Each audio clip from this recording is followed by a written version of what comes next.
What's going on, y'all? Welcome back to the show. Thank you so much for continuing the conversation of MMA with me. As you know, we had a crazy weekend with UFC Noche, but we're going to get right into it. We're going to be talking about Herb Dean accused of cheating or getting paid off. We're going to go over Jon Anik's response, then also former bantamweight champion TJ Dillashaw. I don't know why I can't talk today. We're going to go over that, and then we're going to go about Umar Nurmagomedov, his next opponent after Merab. You'll never guess who it's going to be. And then we got one more thing going on here. It's going to be Aljamain Sterling dropping out of the fight. So with that, let's get right into the Herb Dean conversation. Veteran referee Herb Dean was assigned to officiate the highly anticipated UFC 306 main event at Noche UFC, where Sean O'Malley lost his bantamweight title to Merab in a 5-round beatdown inside the Sphere. Dean got involved early when Merab started talking to O'Malley's corner, particularly coach Tim Welch, forcing the ref to step in and cool things down. Moments later, Herb warned the Machine for repeatedly kissing O'Malley's back while controlling him on the ground, something that had the audience buzzing. As the fight progressed, Dean continued to make his presence felt by constantly urging more action, even while Merab maintained dominant grappling positions. While fans were already debating his calls, things escalated when Dean did the same in the final moments of the fight, with both fighters on their feet. This decision sparked a wave of criticism from commentators and fans alike, with many questioning whether Dean had crossed the line by disrupting the flow of the bout. Now he finds himself at the center of intense online backlash, with people questioning his judgment and involvement. During a recent episode of the Jackson podcast, former UFC champion TJ Dillashaw looked back on the events that unfolded inside the Sphere. TJ didn't hold back, hinting that Herb Dean might have had a bias toward O'Malley, even going as far as suggesting the ref's decisions felt like he had money riding on the champ. "It's complete bullshit," TJ said. "You can't tell two fighters to work when they're on their feet. I could run circles if I wanted to. You can't tell me to go and work. It's not like I'm stalling against the cage. We're striking, and you're telling me to work. Like, I might run into something now because you're coaching me on how I am supposed to fight. The ref shouldn't be involved like that." I thought it was very weird. It was almost like he had money on O'Malley. Dillashaw continued, "It was like he wanted Merab to keep going so O'Malley could catch him with something. It was weird." UFC commentator Jon Anik also reacted to this situation. As far as the fifth and final round was concerned and Herb Dean's continuous verbals for these fighters to work, it was tremendously outputting to me, certainly to Joe Rogan. And Kenny, I'm not sure exactly why those imperatives were coming from Herb Dean at this stage of the fight. It was not Merab Dvalishvili being exercising timidity or anything like that. Yes. He was up 4-0 potentially. He had the fight in the bag, and I don't know, it just seemed to me that Herb Dean was injecting himself in the fight in a way that he didn't need to. Okay, we'll go ahead and pause it there. So there's a couple of things I want to talk about first. Okay, Dillashaw is saying, hey, he thinks that Herb Dean had money on O'Malley, and I just noticed the title of that video, or that little thumbnail up there was like, hey, Herb Dean had money on O'Malley. And I can see that especially in the ground positions, like where Merab had top control, and Herb Dean's like, hey, getting more active. Even though he was getting active, he was fighting for a dominant position, landing some ground and pound strikes. Though not many, he was still staying active.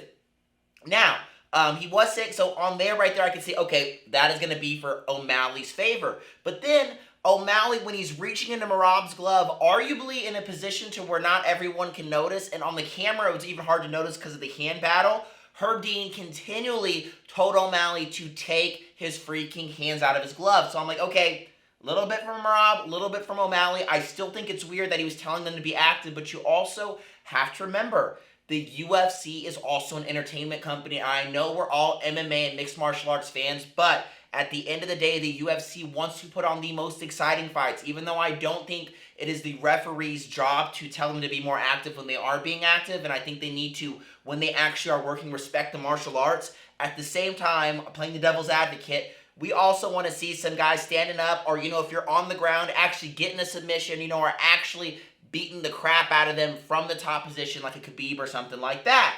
And then, lastly, it's going to be from when they were standing up. He wasn't just saying, like, Merab, get busy. He was telling both of them to get busy, which was really weird because O'Malley was throwing strikes. He threw that beautiful teep kick up the front and hit him right in the liver. It hurt Merab so bad. It was like the only actual strike that O'Malley threw with purpose. He maybe threw 2 to 3 more kicks after that, and Herb Dean was telling them to be active the whole time when O'Malley's trying to set up a kick, and Merab is not trying to eat anything and being irresponsible when it's the 5th round, 30 seconds left. Like everyone said, in my opinion, at least he had like 5 rounds in the bag.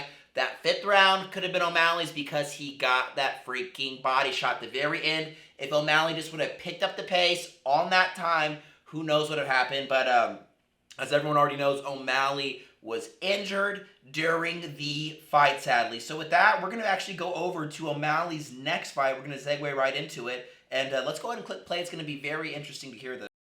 Manager claims Sean O'Malley's next fight will be for the title, but not against new champ Merab After dropping his bantamweight title to Merab this past weekend, Suga revealed that he is set to have an extended stint on the sidelines as he requires hip surgery in October, whilst the UFC will likely move to make Merab against Umar Nurmagomedov next for the bantamweight title. Sean O'Malley's next fight after recovering from surgery will apparently be for that shiny gold belt. At least that's according to veteran manager Ali Abdelaziz, Umar's agent, who told Brett Okamoto that once the undefeated Dagestani captures the belt, he'll offer the next title shot to Suga. Ali said, "I would like Sean O'Malley to do this. Take as much time as he wants off, and I believe Umar will beat Merab. And after, then Umar will give him a title shot coming off a loss. I think Sean O'Malley is one of the biggest stars in the sport. This is a business about making money, and I think O'Malley deserves a title shot coming off a loss. Do you know why? Because Sean makes everyone in the division money, not Merab and not Umar yet. Abdelaziz believes that it won't take long for Umar to reach the same level of star power as O'Malley, although he did note that it would help if the undefeated Dagestani started trash talking a little more. Umar has 2 billion people behind his back. He's going to be the second Khabib. He doesn't talk much. He needs to trash talk a little bit more like Khabib did, but Umar is special."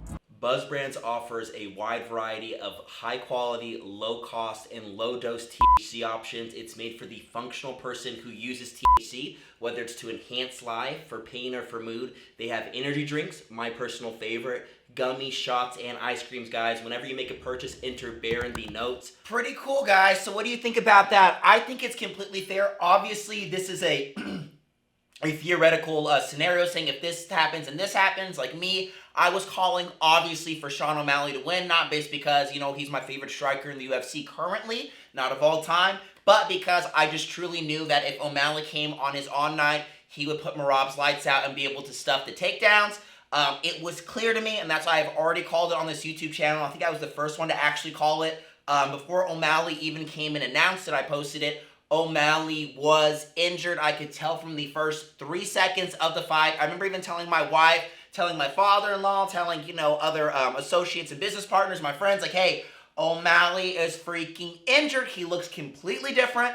It was not O'Malley. So, guys, we have no idea what O'Malley versus Merab looks like. We have no idea. O'Malley tore his labrum and still went to go fight because there was so much pressure, an insurmountable amount of pressure on Sean O'Malley's shoulders to carry the $21 million production only part of the Sphere, the biggest sporting events ever. The card was built around him.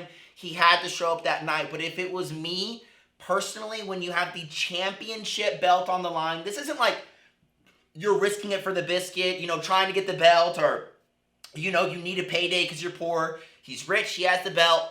It's whatever. I would have been like, listen, dude, my hip's torn. I'm backing out the fight. Give them ample time. Throw in like a Conor McGregor short notice, you know, like a smoker fight with Michael Chandler or something. I don't know. I think that'd be a great idea. See if freaking Topuria Max Holloway want to bump up a couple of weeks. Something like that. But O'Malley took the risk. I get it. He had to save that card. He had to be a company man. He did what he had to do. And he lost his belt. And I believe, because based off of that video I made, how he looked like during his walkout, Sean O'Malley's normally stoic, but he was like this for the first time ever. Like, a little glimpse of, like, he looked like a scared puppy dog. And it's not because of Merab, it's because he knew he was going in there with a messed up hip. He wasn't going to have his most valuable assets, which are overwhelming people with the footwork, feints, stance switches, angles, and punches. Not only can he do a volume of punches, he can also freaking snipe. So, guys, who would you rather see? O'Malley healthy versus Umar Nurmagomedov, or Merab Dashvalovili. I think I just completely butchered it. It's okay. It's the morning time. I think that Umar versus Merab, I think Umar wins because, as we know, Merab gets dropped every time he fights. He didn't even fight O'Malley. He fought an O'Malley, literally, who never threw a punch and could not even he literally couldn't even move backwards. He could hardly even move lateral. He did not fight O'Malley, but fighting a non-O'Malley, O'Malley even dropped him 2 in the 5th round with his freaking teep kick. So, right to the liver shot. So, he always gets dropped. The thing is we haven't seen Merab versus an actual sniper or a really good striker. You know what I mean? That has the length on him, that has the distance management and things like that. We thought it was going to be O'Malley, but O'Malley wasn't able to deliver based off of his hip injury. I think Umar, if Umar's healthy, it's the fight game. You can never guarantee who's going to fight. That's why I never bet on fights anymore, because you never know what's going to happen. Never know. But I truly do believe on a healthy night, Umar destroys Merab. I think Merab was one of the easiest fights for O'Malley. He's definitely, in my opinion, an easier fight than Aljo, and I think he's an easier fight than Umar, but I think the fight Umar versus O'Malley would be so much more exciting, because I think with a healthy O'Malley versus a regular Merab, like how we saw on the Sphere, I think it's going to be a short and fast fight. If O'Malley has his foot movement, he's able to throw his punches, set up things, feint, stance switch, use his lateral and backwards and forwards movement like he normally can do, I think he would knock out Merab in the first, if not the second round latest. Umar now, different story. He has more of a chin on him. His chin has been tested more. We don't have a lot of sketchiness of him getting dropped every single fight. And Umar, yes, he has grappling, but he is also a freaking striker. And I think there'll be a lot more standing up and some high-level grappling, but I think it'll be an amazing stand-up fight. So I'm really excited for that fight. But if y'all didn't know, Sean O'Malley's going to be out for at least a year. He has surgery, I think, scheduled October 18th for his labrum. It's in his hip. And it's going to take about a year of recovery. Who knows if he needs to do a tune-up or something like that, you know what I mean, before he goes and fights for the belt next. But with that, we're going to be talking about Aljamain Sterling and saying that he's out of UFC. Unfortunately, I have to break the news. I will not be competing in Salt Lake City at UFC 307. In sparring, I had an injury. We're straight. No. You know, I did the stem cells, I took time off, tried to rehab it as much as I can, as best as I can with the PI team here. And unfortunately, it's out of my hands now. So, Mozart, if you still really want to punch this handsome face, I put the challenge out to you to push the fight back and wait for daddy. That's pretty much all I got. So, Mozart, if you really want to get it in, let's wait till December. Evloev reacted to this news by saying, I see Aljamain announced on his YouTube channel that he is out of the fight. I've been training for 4 months and would like to stay on this card and fight anybody. I'm not sure if the UFC can find someone to fight me, but I worked really hard for this. Okay, so you hear that? Aljamain Sterling's out. Mozart's saying he still wants to fight. I wouldn't wait for Aljamain Sterling at all if I was him. Aljamain Sterling has one fight in the featherweight division. He is not a draw, and it was the most boring fight ever of UFC 300. It was the only fight my wife and I did not watch. I was like, oh, it's time to take a pee break because I'm literally effing bored. Mozart, he is pretty close. I think he's ranked number 5. He is one spectacular fight away or one good win against a guy higher ranked or a great prospect or contender to fight for the title versus the winner of Topuria and Max Holloway. The longer Mozart waits to fight, let's say it's Aljamain Sterling, but if he did beat Aljamain Sterling, it would be his title shot. Now it's going to get postponed, right? So I'm hoping the UFC can line Mozart up with someone good. That way he can get a win in and then possibly be set up to fight for the title next after Max Holloway versus Topuria. I'm super excited for that. Maybe he can fight like a Diego Lopez. I know Diego Lopez can't fight him right now, but I'm saying like in the future, like for his next fight, like fight Aljamain and then fight like Diego Lopez. But I'd love to see, you know, some more excitement in the featherweight division. I would love to see Aljamain Sterling go up against another striker again so he can get knocked out and not just have really boring control time fights. But I'm leaving it here, guys. Kind of entertaining, a couple of things going on. If you got any entertainment or value out of this video, give me a like, give me a thumbs up, give me a subscribe. It really, really, really helps me out. Also, check out my Sean O'Malley injured video I posted a couple of days ago. I'm back after taking that little bit of a YouTube hiatus after getting shadow banned, and I was doing like work for like 2 weeks of amazing content with 0 views. Took a little break, came back, YouTube, the algorithm seems to be doing me good, and I just appreciate all the love and support. But I'm out, guys. Peace.